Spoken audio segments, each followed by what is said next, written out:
Red breaking చూస్తున్నాం. Delhi blast కేసులో NIA దర్యాప్తు వేగంగా జరుగుతోంది. విచారణలో కీలక విషయాలు బయటపడుతుండటంతో వాటిపై దృష్టి పెట్టారు అధికారులు. ఈ నేపథ్యంలో కాశ్మీర్, లక్నోతో సహా 8 ప్రాంతాల్లో దాడులు చేసింది. పుల్వామా, షోపియాన్, కుల్గాంలో తనిఖీలు చేపట్టింది. ఉగ్ర సంబంధాలను గుర్తించేందుకు సోదాలు చేస్తున్నారు.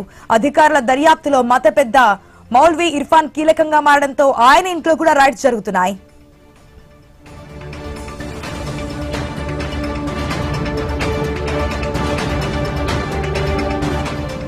ఢిల్లీ బ్లాస్ట్ కేసులో ఎన్ఐఏ దర్యాప్తు వేగంగా జరుగుతుంది. మనం చూసాం మొన్న షాహీన్ సంబంధించినటువంటి 22 నెంబర్లో కూడా సోదాలు చేయడం, అక్కడ 18 లక్షలకు సంబంధించి కరెన్సీ లభ్యం కావడం, ఎవరెవరు, పాస్పోర్ట్లు ఏంటి, ఎక్కడి నుంచి వచ్చాయి, ఈ నగదును ఎందుకు దాచింది, ఇవన్నీ కూడా విచారణ చేస్తున్నారు. సో ఇప్పుడు ఎన్ఐఏ విచారణ ఇంకా వేగవంతంగా జరుగుతోంది. ఈ విచారణలో కూడా కీలక విషయాలు రోజు రోజుకి బయటకు వస్తుండడంతో వాటిపై దృష్టి పెట్టారు అధికారులు. అయితే ఈ నేపథ్యంలోనే కాశ్మీర్, లక్నోతో సహా 8 ప్రాంతాల్లో దాడులు చేస్తోంది. పుల్వామా, షోపియాన్, కుల్గాంలో తనిఖీలు చేపట్టింది. ఉగ్ర సంబంధాలను గుర్తించేందుకు సోదాలు చేస్తున్నట్టు తెలుస్తోంది. అధికారుల దర్యాప్తులో ఏదైతే మత పెద్ద ఉన్నారో మౌల్వీ ఇర్ఫాన్ కీలకంగా మారడంతో ఆయన ఇంట్లో కూడా రైడ్స్ జరుగుతున్నట్టు తెలుస్తోంది.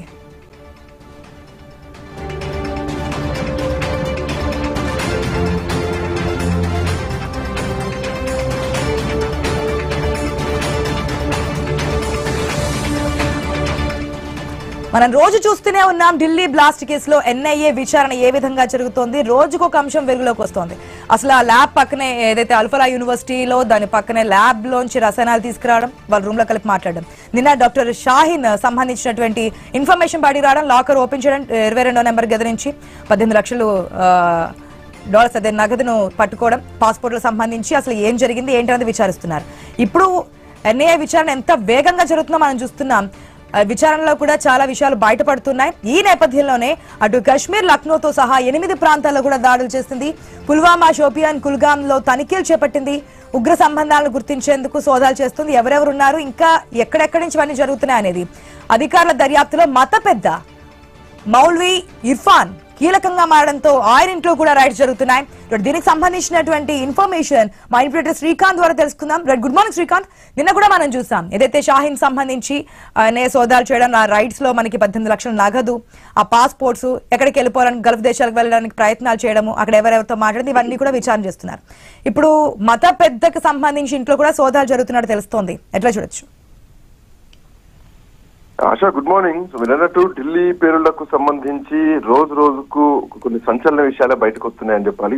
సో ఇప్పటికే దీనికి సంబంధించి ఈ కేసులో 7గురిని అరెస్ట్ చేస్తే ఈ లింకులు, ఉగ్ర కుట్రలు, ఈ స్లీపర్ సెల్స్, ఉగ్రవాదులు దేశం మొత్తం కూడా పారుకుపోయినారని చెప్పడం ఇట్లాంటి సందేహం కనిపించట్లేదు.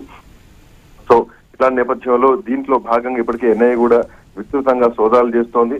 దీంట్లో ఒక మత పెద్దను కూడా ఈ ఢిల్లీ హైకోర్టు ఇప్పటికే 10 రోజుల జ్యుడిషియల్ కస్టడీ కూడా తరలించడం జరిగింది. దాంట్లో ముజమిల్ గనాయితో పాటు ఆదిల్ రాథర్, షాహీనా సయీద్, అట్లాగే ఈ మత ప్రచారకుడు ఎవరైతే ఉన్నారో మౌలీ ఇర్ఫాన్ అహ్మద్లను కూడా మొన్న సాటర్డే రోజు ఎన్ఐఏ హైకోర్టులో ప్రవేశపెట్టింది. అట్లాగే ప్రిన్సిపల్ సెషన్స్ తో పాటు న్యాయమూర్తి జస్టిస్ అంజు బజాజ్ చందన ఈ నిందితులకు ఇప్పటికే జ్యుడిషియల్ కస్టడీ కూడా విధించడం జరిగింది. సో ఈ కేసులో ఎన్ఐఏ ఇప్పటి వరకు 7గురిని అదుపులోకి తీసుకొని విచారిస్తోంది. ఇంకోవైపు ఈ పేలుడు కేసుకు ప్రధానంగా ఉన్నటువంటి అల్ఫలా యూనివర్సిటీలో అసలు మొత్తం కూడా యూనివర్సిటీకి సంబంధించినటువంటి లైసెన్స్ కూడా ఇప్పటికే రద్దు చేశారు. యూనివర్సిటీ మొత్తం కూడా పోలీసుల ఆధీనంలో ఉంది. అక్కడ ఉన్నటువంటి ప్రతి రూమ్ ని కూడా క్షుణ్ణంగా తనిఖీలు చేస్తున్నారు. ఆదిల్ వాడినటువంటి రూమ్ గానీ, డాక్టర్ ముజమిల్ వాడినటువంటి రూమ్ గానీ, డాక్టర్ షాహీన్ కూడా అదే యూనివర్సిటీలో ప్రొఫెసర్ గా ఉన్నారు. సో ఆమెకు సంబంధించినటువంటి ఎవిడెన్స్ మొత్తం కూడా ఎన్ఐఏ అధికారులు ఇప్పటికే సోదాలు చేస్తున్నారు. ఇందులో షాహీద్ సంబంధించినటువంటి గదిలో 18 లక్షల రూపాయల డబ్బులు దొరికినాయి, కరెన్సీ దొరికింది.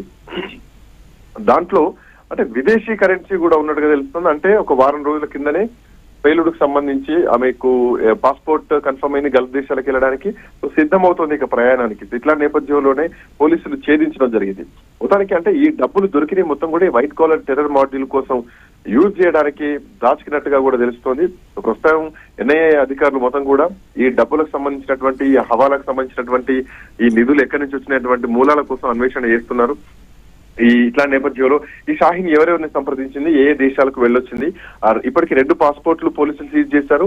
3వ పాస్పోర్ట్ కూడా కన్ఫర్మ్ అయినటువంటి నేపథ్యంలో ఈ పాస్పోర్ట్ల మీద ఏ పేర్లతోటి వెళ్ళొచ్చింది, ఏ దేశానికి ట్రావెల్ చేసింది, ఎక్కడెక్కడ ఎవరెవరిని కలిసింది, మొత్తం పూర్తి వివరాలు ఎన్ఐఏ తీసుకుంటోంది. ఆశ. Right Srikanth, thanks for the update.